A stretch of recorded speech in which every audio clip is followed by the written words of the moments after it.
నమస్తే, welcome to our channel. వైఎస్ఆర్సీపీకి ఇప్పుడు మెగా భయం పట్టుకుంది.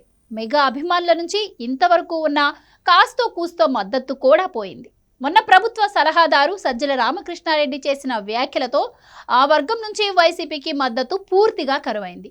అంతేకాదు, సజ్జల చిరంజీవి వ్యాఖ్యలపై చేసిన తలబిరుసు వ్యాఖ్యలను ఆసరాగా చేసుకొని ఎక్కడికక్కడ ఎమ్మెల్యేలు కూడా అదే పల్లవి అందుకుంటూ ఉండటం వైసీపీని మరింత కష్టాల పాలు చేస్తోంది.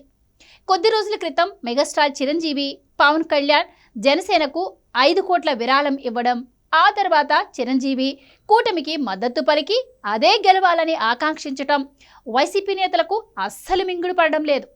దీంతో సజ్జల స్పందిస్తూ చిరంజీవి కూటమికి మద్దతు ఇవ్వడం వల్ల తమకేమీ నష్టం లేదని అన్నారు. ఎవరు ఎలాంటి వారో బాగా అర్థమవుతుందన్నారు. మరోసారి ప్రెస్ మీట్లో మాట్లాడుతూ చిరంజీవి కూటమికి మద్దతు ఇవ్వడాన్ని అడవి జంతువులతో పోల్చారు సజ్జల. కుంటనక్కలు తోడేళ్లు ఏకమవుతాయని సజ్జల తీవ్ర వ్యాఖ్యలు చేశారు. చిరంజీవి కూటమికి మద్దతు ఇవ్వడాన్ని సజ్జల గౌరవంగా స్వీకరిస్తే సరిపోయేది, కానీ తలపొగురు వ్యాఖ్యలు చేసి మొత్తం పార్టీనే నష్టాల్లోకి నెట్టారనే వాదన వినిపిస్తోంది. ఇక పైగా సజ్జలకు తోడు వివిధ నియోజకవర్గాల్లో ఎమ్మెల్యేలు, అభ్యర్థులు కూడా సజ్జల బాటలోనే నడుస్తున్నారు.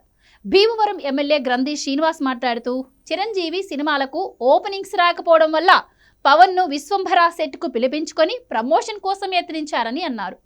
పవన్ కళ్యాణ్ చూడాలని చెబితే కానీ చిరంజీవి సినిమాను చూసే దిక్కే లేదని ఆయన వ్యాఖ్యానించడం మరింత దుమారం రేపుతోంది. సినిమా ఆడాలంటే పవన్ కళ్యాణ్ అభిమానులు వస్తే గాని ఆ సినిమా ఆడని పరిస్థితి నెలకొందని అన్నారు. ప్రజారాజ్యం పార్టీని కాంగ్రెస్కు అమ్మి చిరంజీవి కేంద్ర మంత్రి పదవి పొందారని సంచలన కామెంట్స్ చేశారు. మొత్తానికి ప్రస్తుతం ఏపీ రాజకీయాల్లో నెలకొన్న పరిస్థితులు చూస్తుంటే వీటిని చిరంజీవి చిన్న వీడియోతో బాగా ప్రభావితం చేస్తున్నారని అర్థమవుతోంది. చిరంజీవి చిరు కదలిక, చిరు వ్యాఖ్య కూడా వివిధ రకాల పరిణామాలకు దారితీస్తోంది.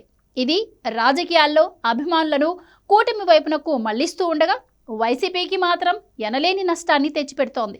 పైగా సజ్జల ముందు వెనక చూడకుండా చేసిన వ్యాఖ్యలు మరింత ఇబ్బంది పెడుతున్నాయి.